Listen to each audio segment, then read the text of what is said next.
Good morning mga friends. Ay, nakalimutan ko yung So, for today is, ang vlog natin for today ay ang ating product review ng Abby Skin Rejuve nila. This one, Glow Pill Kit. So, nabili ko siya sa market ng 280 pesos. Set na siya. Meron ng Kojic, toner, and day cream, and night cream. So, titignan natin kung gano'n siya ka-effective and kung ano yung mga content ng ating Glow Pill Kit. So, umpisa natin sa sabon. Sa kanilang sabon.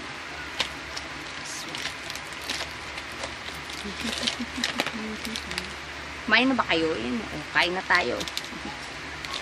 Meron dyang adobo and fried egg. Ito yung soap nila. Yan, Abby Skin Kojic Acid Soap. Pag inopen nyo yung soap nila, ang kulay nito is puti. Ito kasi bagong ano na to.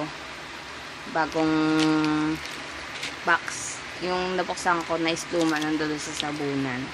So, kulay white siya and hindi siya orange, no? So,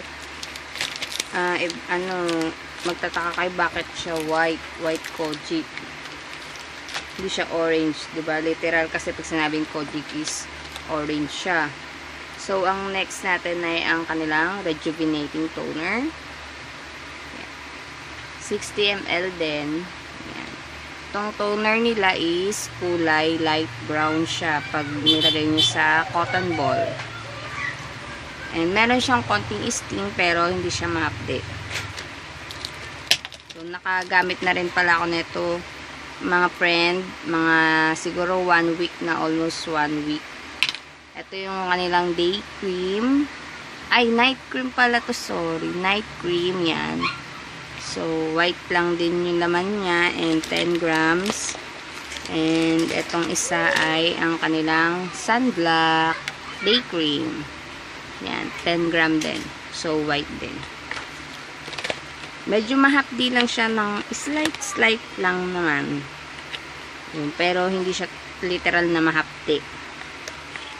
So, ang napansin ko pa lang ay meron siyang micro-peeling sa aking Peslac na maganda. Yun pa lang napapansin ko. So, dito sa kanilang likod ng box, ay, may batang makulit. Say hi, baby! Hello! Hello!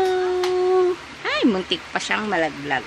So, dito sa kanilang box, merong instruction nakalagay. Sabi, sa kanilang Kojic Acid Soap ay contains natural ingredients that provide a truly exceptional cleansing and brightening experience.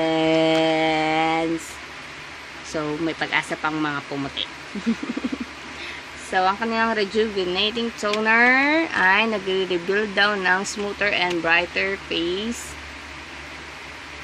and remove dead skin cells to avoid fine lines.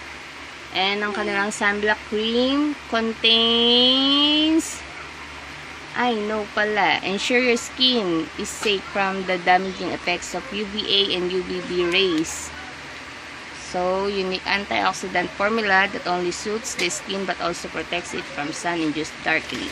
So, saang payo din kasi ni Madam Abigail Tolentino, the CEO of Abby Skin. Shout out, Madam! Na lagi daw magsa-sunblock even na nasa house ka, nasa loob ka daw ng bahay mo. And ang kanilang night cream ay made with herbal extracts and minerals that are rich with the nourishing and moisturizing benefits, non-sticky. Kasi baga ako din napansin ko hindi siya malagkit. Yung cream nila, yung night cream nila, hindi rin talaga totaling malagkit. Sa pag-apply mo lang, pero pag nag-absorb na siya sa Peslac mo, hindi na siya malagkit. So, yun pa lang guys, and update ko kayo after ng 1 month kasi almost 1 week pa lang ako gumagamit. Yan. Micropeel lang yan, yung mapansin ko. wala pa namang any breakouts kasi hindi naman ako matigyawatin na babae. So, yun. Wala naman akong hormonal imbalance kaya gusto ko lang talaga is ito, mga pores. Ang ganda ng ilong ko, ano? Gusto ko lang yung mga pores kasi parang may black dyan na mga eklabo. So, yun na tayo, mga friend. Yun muna ang ating chikahan with Risa. Update ko kayo for after 1 month ng aking pag-use ng Abby Skin Glow Pilky. So, taboo!